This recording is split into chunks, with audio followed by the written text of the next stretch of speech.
Alright, hello, welcome back to my scripting tutorials. Today we're going to be taking a look at tables in Roblox LUA. Let's get started. Alright, so for tables in LUA. So what are tables and why are they useful? So tables are basically variables that can contain different values. So it's kind of like you've got a list. You can index through that list in that table of different objects. As you can see up here, I've got my example. I've got a string value of hello. I've got a Boolean value of false, separated by a comma. You can also separate these by a semicolon. It doesn't matter. Personally, I prefer a comma. It looks cleaner. And I've also got an int value up here, because it can store multiple values. So let me just delete that for now, and we'll just start with defining a table variable or index, however you'd like to call it. So we can start with just local. We're defining a variable, and we can do, I'm just going to name it table, and we can do is equal to a pair of squiggly brackets. So you're going to hold shift, and instead of square brackets you're going to press the squiggly brackets button, and this should appear, these weird looking brackets. And so now we have our table. My first example of how we could use this is we could put the player inside of the table when they join, so that later in the game we could get that player. We could loop through all the players in the game and potentially teleport them somewhere, like a round game. So what we can do for that is we can just do game dot players dot player added. If you watch my other scripting videos, I'll flash a card to them up in the top right corner. You'll understand what I'm doing here. If not, I highly recommend you go and watch those first so you understand what I'm doing here. So here we can do game dot players dot player added colon connect functions. You should know about functions already, because you will have watched my functions video. And we can pass the parameter of player. I did include arguments and parameters in my functions video.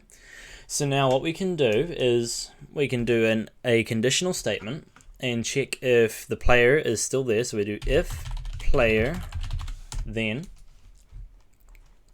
we can do table dot insert. So this table dot insert, so you're calling the table built-in function, and we're calling of that. It's kind of like an enum, like a certain list of things you can do with it. And we've called it in, and now we can specify the table. All right, I'm actually going to rename my table to players table, just for the sake of this, so we know what's inside of it. So we can do players table, comma, and we'll insert the player that's joined the game. So now what's going to happen is that when a player joins the game, it will detect the player. It will have seen the variable of the table defined first, seen the players joined. If the player is there, then it's going to insert into this table, and it's going to insert the player. Alright, so once we've inserted the player into the table, what we can do is we can print that the player is in there. So we can do print players table. We're getting the table. Brackets, square brackets 1. We're getting the position 1 dot name. So we're getting the name of the first thing that's in the table, which will be my player, because I'm the only person in my game at the moment. Play, and I open my output when I click view, output, Jacksmith _ 1000. See, it's printed the name, the first thing inside the table. So I'll click stop now. Alright, so I'm just going to delete that. So what else can we do with tables? Well, tables are good for holding sets of information. You can do a thing called nesting, whereas you set a table inside of a table, like so. So generally for this, we don't need to do local. because it's already defined as a local players table. So we can do table. So we can do second table is equal to, again, squiggly brackets to define it. And we can do, I'll just put a string value of hello. I will put a Boolean value of true, separated by commas, of course. It's good practice to put lines between these for it to be easy to read. And add just an int value of 5. So now we've got a table inside of a table. So this, for my next video, this is really important for you to understand how this sort of works, how things can be accessed inside of lists. It's basically a list of things that is contained within one variable. It's really good for performance. In my next video, I'll be going over the for I, comma, v in pairs, carry on. And people get really confused about this. It's actually quite simple. I struggled with that one in the start. It's one of the later things that I learned. I realized that it actually wasn't that hard. Old mate Alvin Blocks helped me out. Haha.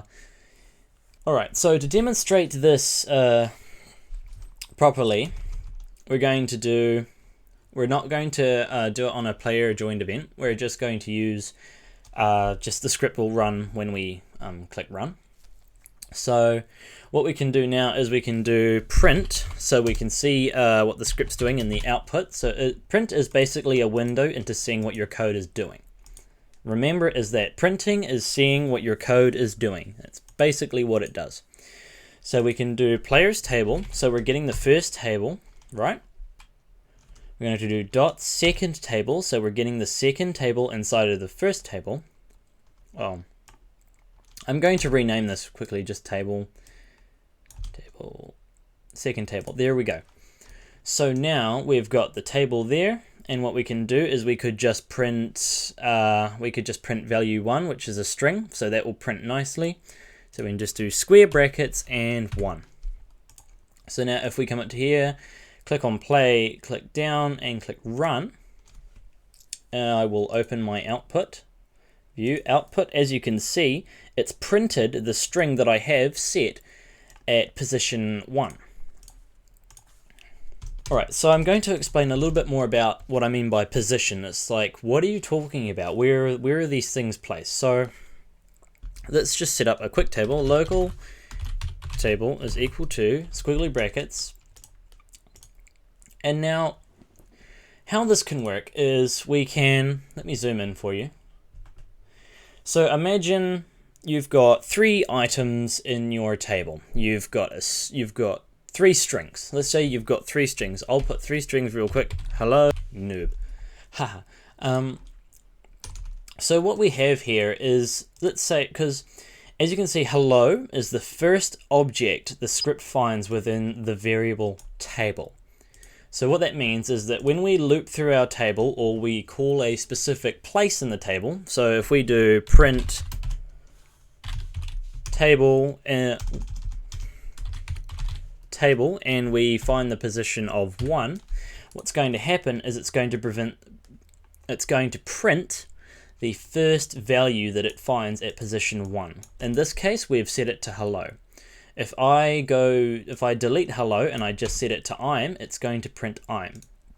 So take a look down here at my output, and I'll click run. As you can see, it's printed I'm, because that is the first position that it's found.